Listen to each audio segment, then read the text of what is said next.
Continúa la cobertura de lo que se está gestando en la OEA, la Organización de Estados Americanos, para tratar la crisis en Venezuela, porque la OEA abrió su Asamblea General y abrirá la sesión del lunes en República Dominicana, en Santo Domingo, con la crisis de Venezuela. La OEA abrirá el lunes su 46ª Asamblea General en República Dominicana con las crisis de Venezuela y de la CIDH, la Corte Interamericana de Derechos Humanos, aunque fuera de la agenda oficial. Lo reporta el diario El Universal, porque son dos temas paralelos de una importancia muy alta: el inicio de las conversaciones y del debate sobre la situación y la crisis en Venezuela y la crisis financiera que vive la CIDH. Quiero tratar ambos temas porque es importante tener una perspectiva de la discusión de estos puntos que van a beneficiar de alguna manera políticamente a Venezuela y financieramente a una organización de la que Venezuela forma parte. Por ello quiero establecer esa relación. La OEA abrirá el lunes su 46ª Asamblea General en la capital dominicana con las crisis de Venezuela y de la Comisión Interamericana de Derechos Humanos, la CIDH, en el punto de mira. La Asamblea, la cita anual de máximo nivel de la OEA, reunirá a las delegaciones de los 34 Estados miembros, todos los del continente menos Cuba, entre el 13 y el 15 de junio, con el fortalecimiento institucional para el desarrollo sostenible de las Américas como tema oficial elegido por el país anfitrión, reseñó la agencia EFE. Ahora, ¿cómo puede lograrse ese fortalecimiento institucional para el desarrollo sostenible de las Américas? Claramente, el ejemplo se quiere marcar a través de lo que se haga sobre Venezuela, la aplicación de la Carta Democrática para forzar al gobierno a una reestructuración o reforma institucional que logre restablecer el orden democrático y la estabilidad política mediante las gestiones diplomáticas y las negociaciones de remoción de cargos, la diplomacia y asuntos muy importantes allí pendientes, y mediante el financiamiento de una institución tan importante de la misma OEA, de la cual Venezuela forma parte y podría ser excluida si se le aplica la Carta Democrática, dar el ejemplo y evidenciar un escenario en el que podría darse un desarrollo sostenible si hay cambios tanto en Venezuela como en la Corte Interamericana o la Comisión Interamericana de Derechos Humanos. La reunión de la OEA, a la que asistirán al menos 20 cancilleres, llega en uno de sus momentos más difíciles de los últimos años, con fuerte división en tanto a cómo actuar en la crisis política y social de Venezuela, así como con la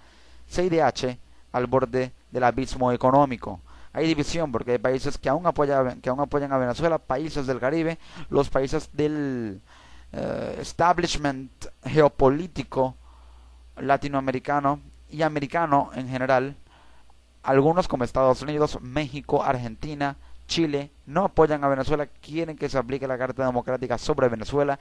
Y con el asunto de la CIDH, la Comisión Interamericana de Derechos Humanos, también hay una situación de mucha diatriba en lo que se refiere a cómo financiar a este grupo, a esta organización y qué hacer exactamente. Esos dos temas no forman parte de la agenda oficial, pero tanto uno como otro serán abordados de una u otra manera en las sesiones públicas y privadas de la Asamblea, según explicaron a EFE, la agencia EFE, fuentes diplomáticas y de la Convención Interamericana de Derechos Humanos. Recordemos que el diálogo dará pistas sobre la sesión del 23 de junio en Washington. Allí se empezará a discutir el asunto, el tema de Venezuela, pero el 23 de junio habrá deliberación y decisión sobre si la OEA finalmente aplica o no la Carta Democrática Interamericana sobre Venezuela, cuando los países de la OEA votarán por mayoría de 18 si prosiguen con el proceso gradual de la Carta. Es decir, si prosiguen, ya la Carta se activa, que lleva gestiones diplomáticas por 2 intentos. Si fallan, la tercera es la vencida y se puede suspender a Venezuela de la OEA tras una previa reunión de Asamblea General Extraordinaria en la que votos de los 24 embajadores, 2/3 podrían suspender a Venezuela de la OEA, también 24 votos de los cancilleres. Aunque no descarta llegar a la suspensión, Almagro busca aumentar la presión internacional sobre el gobierno de Nicolás Maduro para que acepte un referendo revocatorio. Pero insisto, no es una solución clara a la situación en Venezuela, es simplemente una presión internacional que puede generar dos escenarios. Uno, que el gobierno ceda y acceda a activar el referendo revocatorio o a aceptarlo, y también a liberar a los presos políticos, lo que daría mayor estabilidad política en Venezuela. La otra posibilidad o el otro escenario es que no ceda, pero es importante que allí, tras esa primera reunión del día lunes 13 de junio, se pueda de alguna manera iniciar el análisis político con sustento probatorio en informes de violaciones de derechos humanos y también violaciones al orden constitucional, para que haya suficientes argumentos como para que se llegue a una deliberación clara y concreta con argumentos políticos fiables en la sesión del 23 de junio, que será un día clave y una reunión clave para decidir si la OEA aplica o no la Carta Democrática a Venezuela. Con respecto al tema de la Corte Interamericana de Derechos Humanos, si Venezuela es excluida de la OEA o suspendida de la OEA, puede ser excluida también de esta instancia, lo cual dañaría su reputación en materia de derechos humanos ante organismos diplomáticos a los que Venezuela no les conviene, o con los que Venezuela no les conviene, no le conviene perder cierta relación y cierta reputación y status quo geopolítico y diplomático, como lo es en la ONU. El otro tema en el punto de mira es la CIDH, el órgano autónomo de derechos humanos de la OEA, que vive la peor crisis financiera de su historia. Es un organismo que se encarga de la protección de los derechos humanos y de las gestiones diplomáticas para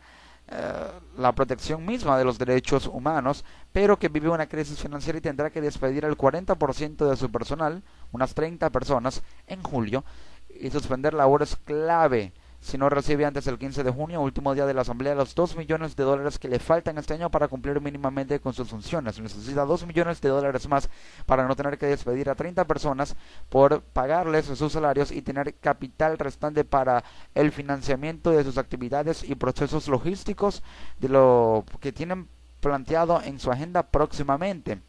El tema de Venezuela será un tema principal en los diálogos políticos, pero también el tema de la crisis de la CIDH ha tomado relevancia continental y ha recibido y generado un debate público en todo el continente de enorme resonancia. Cabe destacar que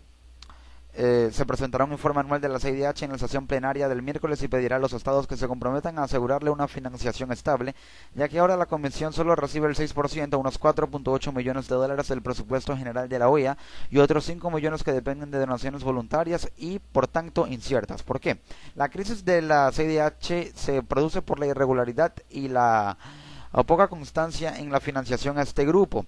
Recibe solo el 6% del presupuesto de la OEA y una que otra donación voluntaria que no es frecuente. Por ello no tiene estabilidad para la capacidad de financiamiento. Si fuera más frecuente la fuente de financiamiento y más amplia en cuanto al presupuesto, lo que se extrae del presupuesto general de la OEA, pudiera tener una estabilidad económica y no verse de alguna manera subordinado a esta crisis financiera que está viviendo. Panamá, Chile, Uruguay, Argentina, Costa Rica, Colombia, Canadá y Estados Unidos nos han expresado su respaldo y la voluntad de revisar la cantidad que nos aportan de fondos voluntarios. Están fondos voluntarios no sobre el papel ni sobre el protocolo, pero son fondos voluntarios que por el momento solo tienen confirmados $122,000 de Chile y $1,800 de Antigua y Barbuda, que es el 10% de lo que aporta la OEA. Es decir, ya esos países que acabo de mencionarle dieron su apoyo a la CIDH, pero solamente han recibido y confirmado fondos provenientes de Chile y de Antigua y Barbuda. Lo que no quiere la Comisión es que esto se convierta en un debate para ver cómo se limitan sus atribuciones.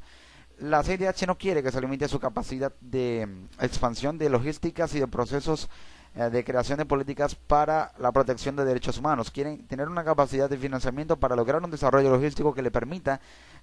seguir en la eficacia y el alcance de sus políticas en protección de derechos humanos, pero para ello necesita capital con el cual pueda financiarse, y por ello es importante que en esta reunión, así como se apruebe una resolución sobre el análisis político con sustento probatorio en informes para deliberar concretamente el 23 de junio sobre la crisis de Venezuela, se crea una resolución que apruebe un fondo de rescate a la Comisión Interamericana de Derechos Humanos con fondos provenientes y confirmados de Panamá, Chile, Uruguay, Argentina, Costa Rica, Colombia, Canadá, Estados Unidos, también Antigua y Barbuda,